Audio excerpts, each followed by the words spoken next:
देख रहे हैं न्यूज 18 बिहार झारखंड और मैं हूं आपके साथ लक्ष्मी। बुलेटिन की शुरुआत करेंगे एक बड़ी खबर से। दरभंगा से ये बड़ी खबर मिल रही है। NH 27 पर भीषण सड़क हादसा हो गया है। देखिए, DTO की गाड़ी में अज्ञात वाहन ने टक्कर मार दी। 20 फीट गहरे खाई में गाड़ी जा गिरी। DTO ऑफिस के ESI की घटना हुई है। स्थल पर ही मौत भी हो गई। 2 कर्मी गंभीर रूप से घायल हो गए हैं। घायलों का DMCH में इलाज चल रहा है। सुबह दरअसल गाड़ी चेकिंग के दौरान ये घटना घटी है। टक्कर मारने वाला गाड़ी फरार है। मब्बी थाना के रिलायंस पंप के पास की ये घटना बताई जा रही है। ज्यादा जानकारी के लिए न्यूज 18 संवाददाता विपिन कुमार दास हमारे साथ जुड़ रहे हैं। विपिन, एक बहुत बड़ा सड़क हादसा हो गया है। बताया जा रहा है कि 2 कर्मी गंभीर रूप से घायल हो गए हैं। एक बार पूरी जानकारी दीजिए, आखिर कैसे ये हादसा हुआ है। जी, बता दें कि ये NH 27 का मामला है और जो पेट्रोल पंप के सामने गाड़ी वाहनों की चेकिंग चल रही थी।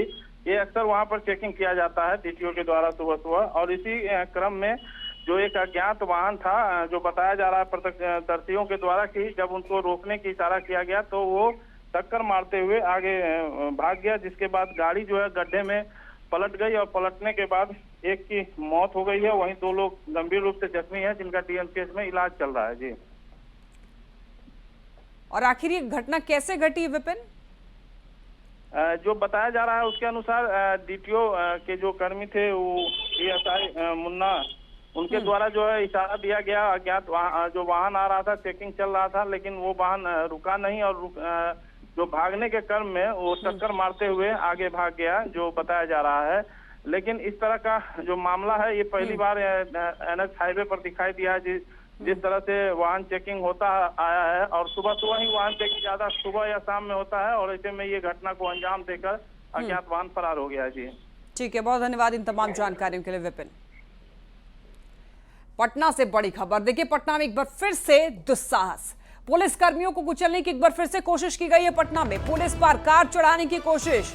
पुलिस वालों ने भाग करके अपनी जान बचाई है। गाड़ी चेकिंग के दौरान कार चालक की करतूत सामने आई है। CDA बिल्डिंग के पास की यह घटना बताई जा रही है। एक बार फिर से पुलिस वालों को कुचलने की कोशिश की गई। एक बार फिर से आप समझ सकते हैं कि यहां पर दुस्साहस की कोशिश। ज्यादा जानकारी के लिए न्यूज 18 संवाददाता संजय हमारे साथ जुड़ रहे हैं। संजय, लगभग ये तीसरा या चौथा मामला है जहां पर पुलिस कर्मियों को कुचलने की कोशिश की गई है। एक बार पूरी जानकारी दीजिए, कब की यह घटना है? जी बिल्कुल, आप सही कह रही हैं। ये तीसरी घटना है और ये घटना पटना के पौष इलाके गांधी मैदान थाना क्षेत्र के CDA बिल्डिंग के पास की है और पिछले 1 महीने में ये तीसरी बड़ी घटना है। आपको याद होगा, जब अटल पथ पर वाहन चेकिंग के दौरान जब डायल 112 की टीम वाहनों की चेकिंग कर रही थी क्राइम कंट्रोल के मकसद से, तो उस दौरान कार चढ़ाने की कोशिश की गई। स्कॉर्पियो ने कांस्टेबल को कुचल दिया था, जिसकी मौत हो गई थी। हालांकि जो 2 लोग बाद में घायल थे वो रिकवर कर गए। दूसरी घटना आपको याद होगा, ट्रैफिक पुलिस कर्मियों को कुचलने की कोशिश की गई थी चितकोहरा पुल के पास। उसमें भी जो कार चालक, जो थार चालक है, उसकी गिरफ्तारी हो गई थी। बाद में CCTV फुटेज भी सामने आया था, जिसको न्यूज 18 ने प्रायोरिटी बेसिस पे चलाया भी था और उस मामले में तब जाकर पटना पुलिस ने एक्शन लिया और जो थार चालक है उसकी अरेस्टिंग की गई। तीसरी बड़ी घटना CDA बिल्डिंग के पास की गांधी मैदान थाना क्षेत्र के, जहां पर SSP के निर्देश पर क्राइम कंट्रोल के मकसद से लगातार चेकिंग अभियान चल रहा था। उसी दौरान जो कार चालक है उसने कल शाम में रात में करीब 8:30 पौने 9 बजे के बीच की घटना है। उसी दौरान कार चढ़ाने की कोशिश की। हालांकि पुलिसकर्मी किसी तरीके से वहां से हट गए, भागकर उन्होंने अपनी जान बचाई।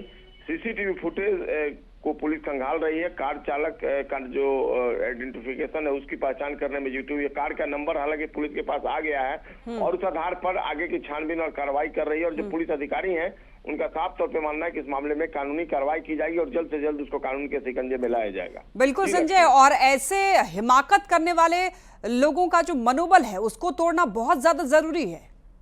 बिल्कुल बिल्कुल, ये दुस्साहस है। आप कैसे ऐसा कर सकते हैं, ये सोचने वाली बात है। हालांकि जो बीच में थार चालक था उसका नंबर प्लेट जो था वो फर्जी था। ये छानबीन में बात आई, देखना होगा ये जो नंबर है ये सही है या फिर इसमें क्यों लेकर भागा। उस समय वाहन चेकिंग में हर किसी की रिस्पॉन्सिबिलिटी होती है कि वो पुलिस को सपोर्ट करे।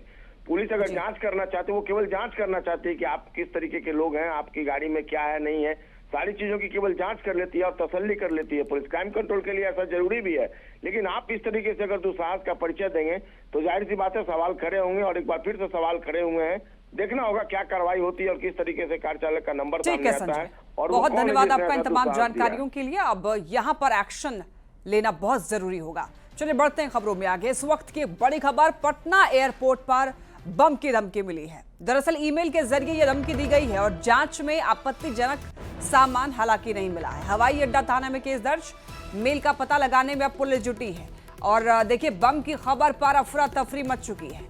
मेल के जरिए धमकी दी गई है, यहाँ पर पटना हवाई अड्डा को उड़ाने की धमकी दी गई है। पटना एयरपोर्ट पर बम की धमकी है और ये ईमेल के जरिए धमकी दी गई है। और हालांकि जब जांच किया गया है तो कोई किसी भी तरीके का आपत्तिजनक सामान वहां से नहीं मिला है। अब मेल का पता लगाने में पुलिस जुटी है। हालांकि बम की खबर से अफरा तफरी मच गई।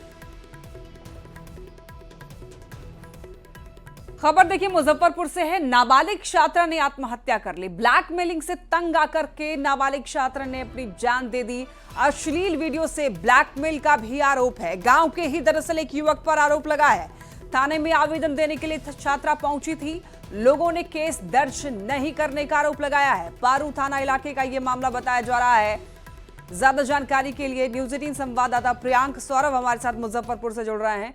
प्रियांक, एक मामला सामने आया है, नाबालिग छात्रा ने आत्महत्या कर ली है। ब्लैकमेलिंग का मामला सामने आ रहा है, एक बार पूरी जानकारी दीजिए। जी, दरअसल ये पारू थाना क्षेत्र का मामला है। वहाँ के एक गांव का मामला है जहाँ पर एक 9वीं की छात्रा है जिसका एक युवक से संपर्क था और वह जो है अश्लील वीडियो उसका बना चुका था और उसी को लेकर उसको ब्लैकमेलिंग कर रहा था। और इसी संदर्भ में वह ब्लैकमेल करके कल उस छात्रा को बुलाया था और इसी दौरान जो है लोगों ने उसे पकड़ लिया। फिर उसके बाद जो है छात्रा इस मामले को लेकर थाने पर गई थी कि उसका केस दर्ज हो जाए। हालांकि उसने आवेदन दे दिया है। पुलिस का कहना है कि केस दर्ज भी हो गया है, लेकिन लड़की जब कई घंटे के बाद थाने से घर लौटी है उसके बाद उसने सुसाइड कर लिया। तो ब्लैकमेलिंग से तंग आकर उस छात्रा ने सुसाइड कर लिया है। हालांकि पुलिस महकमे के तमाम लोग जो है, जो अधिकारी हैं, वो वहां पर पहुंचे हैं, मामले की जांच कर रहे हैं और इस पूरे मामले की जांच जो है वो चल रही है। खुद ग्रामीण एसपी के नेतृत्व में एक टीम का गठन किया गया है जो इस पूरे मामले का जांच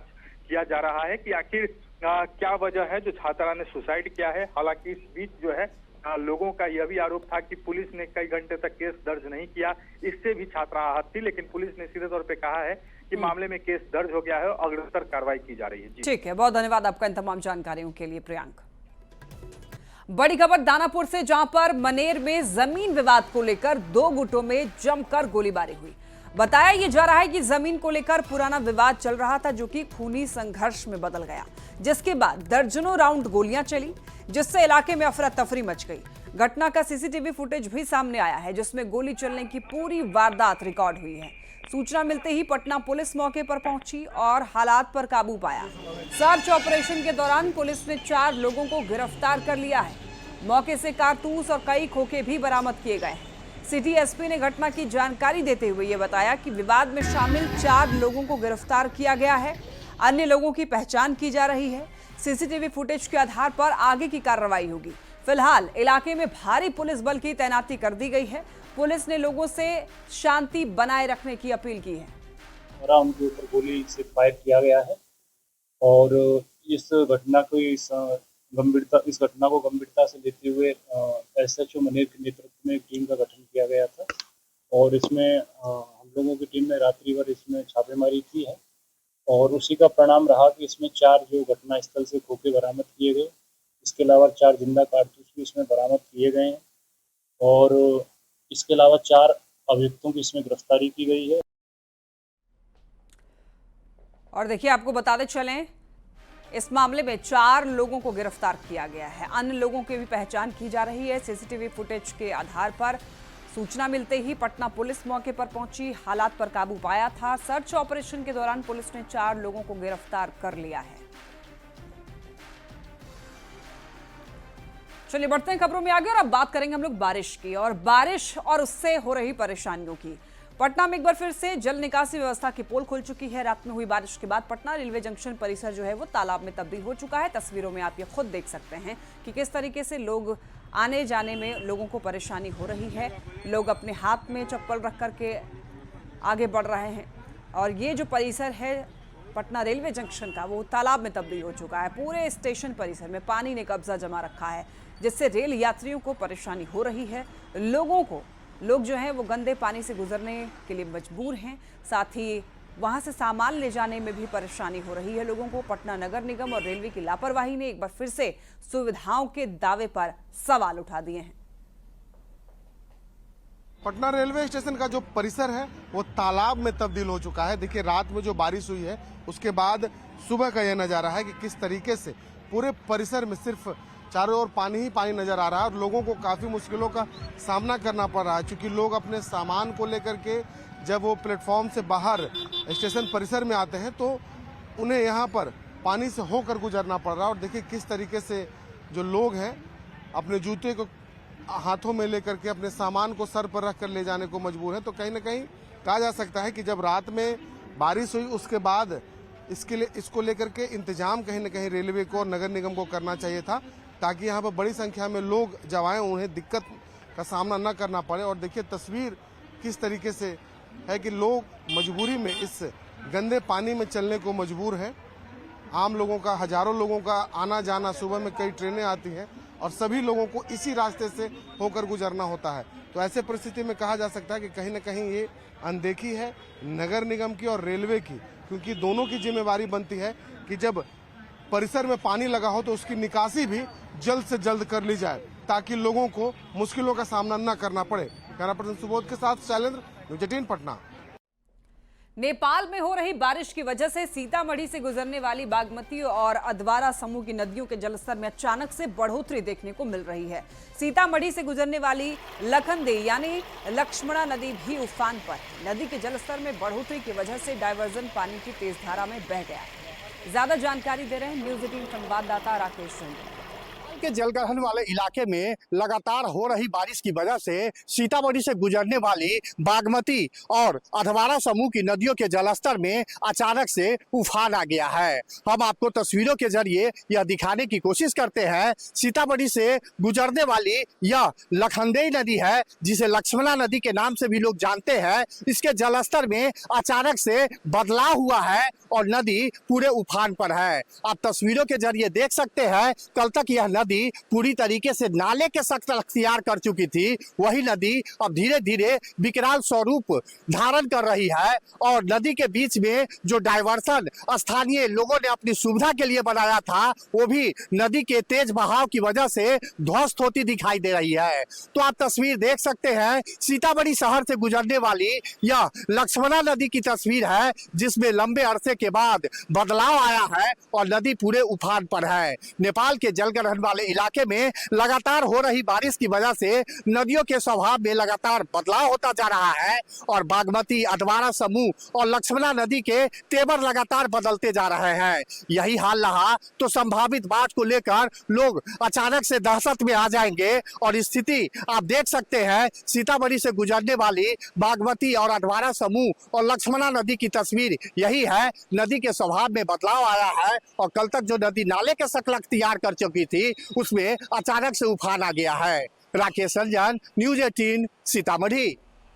बिहार में मानसून की बारिश शुरू हो गई है। मौसम विभाग ने दक्षिण बिहार के 11 जिलों में तेज बारिश और ठनका गिरने की संभावना जताई है। पटना में भी बारिश होने से लोगों को उमस भरी गर्मी से राहत मिली है। बारिश के बाद लोगों के चेहरे खिले हुए नजर आ रहे हैं। ज्यादा जानकारी दे रहे हैं न्यूज़ 18 संवाददाता शैलेंद्र। बिहार में मानसून की बरसात लगातार हो रही है। कई जिलों को लेकर मौसम विभाग ने अलर्ट भी जारी किया है। दक्षिण बिहार के तकरीबन 11 जिलों को लेकर के मौसम विभाग ने तेज बारिश और ठनका गिरने की संभावना जताई है। दूसरी ओर यदि हम पटना की बात कर लें तो पटना में कल शाम से हुई देर रात तक की बारिश के बाद लोगों को उमस भरी गर्मी से राहत जरूर मिली है। मंगलवार की यदि हम बात कर लें तो मौसम विभाग ने कहा है कि बादल छाए रहेंगे, मतलब कि राजधानी पटना के लोगों को गर्मी से आज भी राहत जरूर मिलने की उम्मीद जताई गई है। दूसरी ओर इस बारिश से किसानों में खुशी की लहर है, क्योंकि किसान जो धान रोपने वाला जो किसान होते हैं उन किसानों को इससे राहत मिली है और जो बिचड़े हैं वो खेतों में इस वक्त बोए जा रहे हैं। और सबसे बड़ी बात है कि लगातार बारिश के कारण जो जलस्तर की समस्या भी थी, वो भी समस्या धीरे धीरे कम होती नजर आ रही है। और दूसरी ओर यदि हम नदियों की जलस्तर की बात कर लें तो बिहार के कई नदियों में जलस्तर में बढ़ोतरी दर्ज की गई है। कैमरा पर्सन सुबोध के साथ शैलेंद्र, न्यूज़ 18 पटना। उत्तराखंड के चमोली में बिरही निजमुला मोटर मार्ग पर अचानक से भारी लैंडस्लाइड हुआ है। बारिश के बाद पहाड़ से चट्टान जो है पत्थर बहकर सड़क पर आ गए हैं, जिसकी वजह से सड़क बंद हो गई है। गाड़ी गांव के पास अचानक तेज बारिश के साथ सड़क पर पहाड़ से पानी और पत्थर बहकर आने लगे हैं और यहां से गुजर रहे लोगों ने अपनी गाड़ियों को सुरक्षित स्थान पर ही रोक लिया। चमोली में तेज बारिश से कई जगह मलबा आने से सड़कें बंद हैं। तस्वीरों में आप ये देख सकते हैं भारी लैंडस्लाइड, और ऐसी जगहों पर फिलहाल आप लोग भी जाने से बचें, क्योंकि इन दिनों उत्तराखंड में भारी बारिश लैंडस्लाइड से वहां पर जाना फिलहाल जोखिम भरा हो सकता है। देखिए पहाड़ बहकर जो है वो सड़क पर आ गया है, भारी लैंडस्लाइड, और लोगों ने अपनी गाड़ियों को सेफ जगह पर रख लिया है। लोग इस रास्ते से नहीं गुजर रहे हैं। तो भारी बारिश के बाद यहाँ पर फिलहाल जो है आना जाना काफी मुश्किल हो चुका है, क्योंकि बरसात बहुत तेज हो रही है और अभी हम हैं काली चट्टान पर। हिमाचल प्रदेश के मंडी में भारी बारिश के कारण ब्यास नदी उफान पर है, जिससे क्षेत्र में बाढ़ की स्थिति बन गई है। पंडोह डैम से पानी छोड़ने के बाद ब्यास नदी का जलस्तर बढ़ गया है।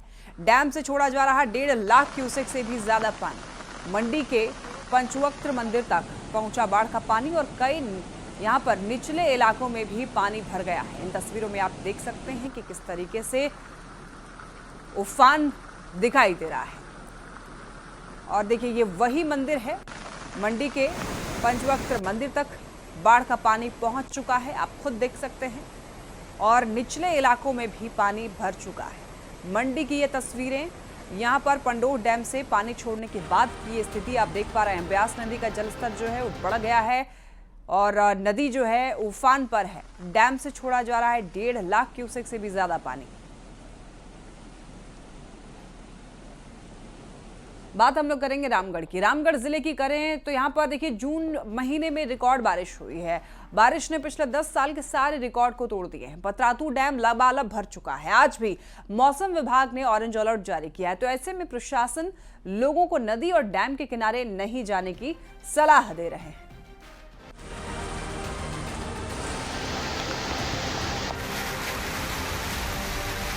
लगातार बारिश होने के कारण नलकारी जलाशय पतरातू का जलस्तर लगातार बढ़ रहा है, जिसके कारण किसी भी समय डैम का फाटक खोला जा सकता है। रामगढ़ जिले में बारिश ने सारे रिकॉर्ड तोड़ दिए हैं। ताल तलैया डैम सब लबालब भर चुके हैं। पहाड़ी नदियां उफान पर है। पतरातू डैम और आसपास के इलाकों को अलर्ट किया जा रहा है कि वो नदी किनारे ना जाएं। डीसी के निर्देश के बाद प्रभावित इलाकों में माइकिंग की जा रही है और लोगों को खतरनाक जगहों पर नहीं जाने की अपील की जा रही है। सभी नगरवासियों से अनुरोध है कि डैम के आसपास या नदी के आसपास में ना जाएं, इससे जान माल की दुर्घटना हो सकती है। जून महीने में अब तक का 10 वर्षों का बारिश होने का रिकॉर्ड टूट चुका है। इस बार जून महीने में 486.2 mm बारिश 30 जून तक दर्ज की गई है, जो एक नया रिकॉर्ड है। मौसम विभाग ने आज रामगढ़ जिले में ऑरेंज अलर्ट जारी किया है। ऐसे में लोगों को सावधान रहने की जरूरत है और लोग प्रशासन के निर्देशों का पालन करें। रामगढ़ से संवाददाता जावेद खान की रिपोर्ट। अब देखिए जून का महीना खत्म हो चला है और आज से जुलाई की शुरुआत हो गई है। हर महीने की तरह पहली तारीख को देश में कई बड़े बदलाव लागू हो जाते हैं और इसी कड़ी में जुलाई 2025 से भी कई नए फाइनेंशियल नियम लागू होने जा रहे हैं, जिसका आपकी जेब पर सीधा सीधा असर हो सकता है। इनमें देखिए क्या क्या चीजें हैं, आप देख पा रहे हैं। रेल यात्री को भी ध्यान देने की जरूरत है, क्योंकि लंबी दूरी का सफर करना अब महंगा हो जाएगा। 1 जुलाई से नियम जो हैं बदल गए हैं। वहीं ट्रेनों में नॉन एसी और एसी क्लास के टिकट के दाम भी बढ़ाए गए हैं। साथ ही नॉन एसी के टिकट पर प्रति किलोमीटर 1 पैसे बढ़े हैं। ये कुछ बदलाव हैं जो कि आज से लागू हो जाएंगे। एसी क्लास के लिए प्रति किलोमीटर 2 पैसे बढ़ाए गए हैं। एसी नॉन एसी में 1000 किलोमीटर से ज्यादा दूरी पर यह वृद्धि लागू हो जाएगी। तो इस तरीके से आज समझ सकते हैं। द्वितीय श्रेणी में 500 किलोमीटर तक के लिए कीमतों में बदलाव नहीं है। द्वितीय श्रेणी में 500 किलोमीटर से ज्यादा पर प्रति किलोमीटर 0.5 पैसा ज्यादा लगेगा। आज से बिना आधार कार्ड अब ट्रेनों का तत्काल टिकट नहीं मिलेगा। तत्काल के लिए IRCTC अकाउंट से आधार को लिंक करना बहुत ज्यादा जरूरी होगा। 1 जुलाई से OTP आधारित प्रमाणीकरण भी जरूरी हो जाएगा। रेलवे एजेंट शुरू के 30 मिनट तक बुकिंग नहीं कर पाएंगे, यानी कि एजेंट जो है वो शुरुआती आधा घंटा बुकिंग नहीं कर पाएंगे। और ज्यादा जानकारी दे रहे हैं न्यूज 18 संवाददाता शैलेंद्र। भारतीय रेल सेवा ने आज 1 जुलाई से अपने नियमों में कई बदलाव किए हैं। सबसे महत्वपूर्ण बदलाव तत्काल टिकट बुकिंग को लेकर के किया गया है, जिसमें अब तत्काल बुकिंग आपके आधार से लिंक होगा, OTP आएगा, तभी तत्काल बुकिंग किया जा सकता है। तो कहीं न कहीं लोगों को एक बड़ी राहत है, वैसे लोगों को जो तत्काल टिकट बुक कराते हैं, क्योंकि तत्काल टिकट बुकिंग में दलालों और माफियाओं के कारण, जो टिकट माफिया हैं, उनके कारण लोगों को टिकट नहीं मिल पाता था। काउंटर खुलते ही समय समाप्त हो जाता था। लेकिन अब चूंकि कोई गलत तरीके से टिकट नहीं काट सके, इसके लिए सीधे IRCTC के वेबसाइट को यदि आपको टिकट कटाना है उससे, तो पहले आधार से लिंक कराना होगा, OTP आएगा, उसके बाद ही आप टिकट काट सकते हैं। दूसरी ओर यदि हम बात करें रेल किराए की, तो आज 1 जुलाई से रेल के किराए में भी इजाफा किया गया है। हालांकि ये किराया काफी मामूली है। कैमरा पर्सन सुबोध के साथ शैलेंद्र, न्यूज 18 पटना। नए पैन कार्ड का आवेदन करने के लिए 1 जुलाई से आपके पास आधार कार्ड होना जरूरी है। और इससे पहले आप किसी भी वैध दस्तावेज या फिर जन्म प्रमाण पत्र के जरिए पैन कार्ड के लिए आवेदन कर सकते थे। पैन कार्ड को लेकर क्या नियम बदले हैं, ये भी जानना बेहद जरूरी है। तो देखिए, पैन कार्ड आवेदन के लिए आधार जरूरी है। पैन कार्ड के लिए आवेदन पर आधार कार्ड जरूरी, आधार नहीं है तो पैन कार्ड नहीं बनवा सकेंगे आप। और 31 दिसंबर तक पुराने पैन का आधार से लिंक कराना जरूरी होगा। लिंक नहीं होने पर 1 जनवरी 2026 से पैन जो है वो निष्क्रिय हो जाएगा। और अब दिल्ली में देखिए, गाड़ियों से चलने वाले या फिर गाड़ी चलाने वाले लोगों के लिए जो खबर है वो बहुत ही काम की खबर है, क्योंकि दिल्ली में प्रदूषण नियंत्रण को लेकर आज से बड़ा बदलाव किया गया है। दिल्ली में पुरानी गाड़ियों को लेकर नियम बदल गए हैं। 15 साल से ज्यादा पुरानी पेट्रोल गाड़ी नहीं चलेगी। पुरानी गाड़ियों को पेट्रोल नहीं मिलेगा। जी हाँ, 15 साल पुरानी CNG गाड़ियों को भी ईंधन नहीं मिलेगी। 10 साल पुरानी डीजल गाड़ियों के चलाने पर रोक होगा। 10 साल पुरानी गाड़ियों को डीजल नहीं मिलेगा। सार्वजनिक जगहों पर ऐसी गाड़ियों को जब्त किया जाएगा। 4 पहिया गाड़ियों पर 10,000 का जुर्माना लगेगा। 2 पहिया गाड़ियों पर 5,000 का जुर्माना लगेगा। पेट्रोल पंप पर ANPR सिस्टम से अब गाड़ियों की उम्र की जांच की जाएगी। और इसी के साथ